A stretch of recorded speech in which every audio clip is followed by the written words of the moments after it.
علماء کہتے ہیں کہ جو شخص حضور کی ذاتی خدمت کرنا چاہتا ہے وہ ختم نبوت پہ کام کرے، اور جو شخص ختم نبوت پہ کام کرتا ہے اعلی حضرت پیر میر علی شاہ صاحب فرماتے ہیں اس کی پشت پہ حضور کا ہاتھ ہوتا ہے، اس میں صرف حضور کی بات ہوتی ہے، باقی دنیا داری کی کوئی بات نہیں ہوتی۔ آج عقیدت مندو مریدو یہ یاد رکھ لو، بس یہ یاد رکھو کہ تیسرے سوال میں حضور کے چہرے کا دیدار ہوگا، اس لیے یاد رکھو اپنے دل کے اندر عشق مصطفیٰ کی شمع جلا لو اور نفرتوں کو مٹا دو، محبتیں پھیلا دو۔ جو پیغام ہے عشق اللہ والوں کا، میری کسی سے کوئی دشمنی نہیں ہے، پوری دنیا میں کسی سے کوئی دشمنی نہیں ہے۔ یاد رکھیں جو میری ذات کے دشمن ہیں ہم انہیں معاف کرتے ہیں، لیکن جو حضور کے دشمن ہیں انہیں کبھی معاف نہیں کرتے۔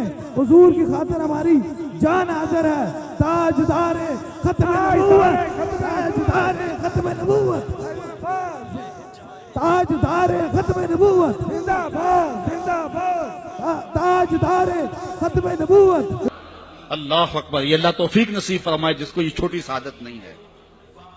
آج مرزائی جس رنگ اور روپ کے اندر کام کر رہے ہیں ان کا ہر مقام پہ راستہ روکنا ہمارا فرض ہے، اور حضور کے ساتھ وفا کا تقاضا ہے۔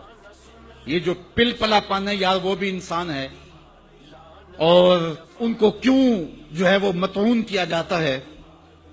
مرزا قادیانی کے اس لفظ کو سن لیں، اس نے کہا جو مجھے نہیں مانتے وہ کنجریوں کی اولاد ہے اور وہ جنگلوں کے سور ہیں۔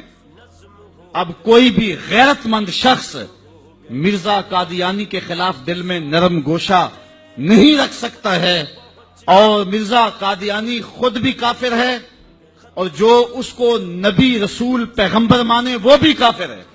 نبی ہونا تو بہت دور کی بات ہے، جو نبی ہونے کا خیال بھی سوچتا ہے وہ بھی کافر ہے، وہ بھی سارے ایمان سے خارج ہے۔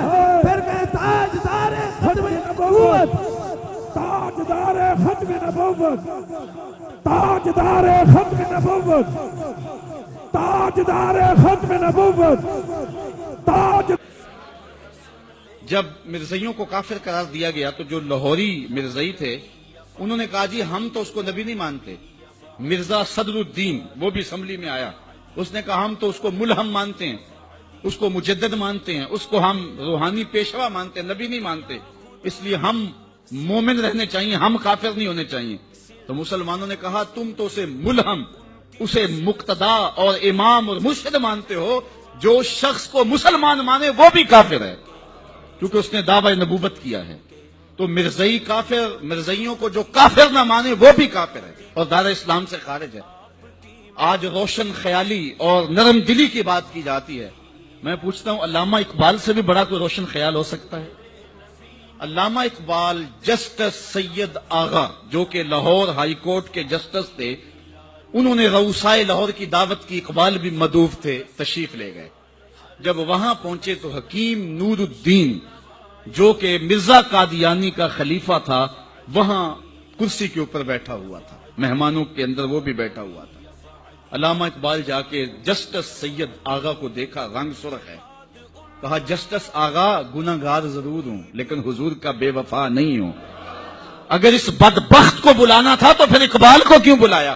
اقبال تو ساری زندگی درس ہی یہ دیتا رہا کی محمد سے وفا تو نے تو ہم تیرے ہیں، یہ جہاں چیز ہے کیا لوح و قلم تیرے ہیں۔ کہ جب کچھ نہ بنا تو ڈبو دیں گے سفینہ، ساحل کی قسم ہے منتیں طوفان نہ کریں گے ہم کسی کی محنت کے لیے نہیں ہے۔ حق حق حق حق حق، ہاتھ اٹھائیے، ہاتھ اٹھائیے کلندر کے دیوانوں، ہاتھ اٹھا کے بولیے حق حق حق حق حق۔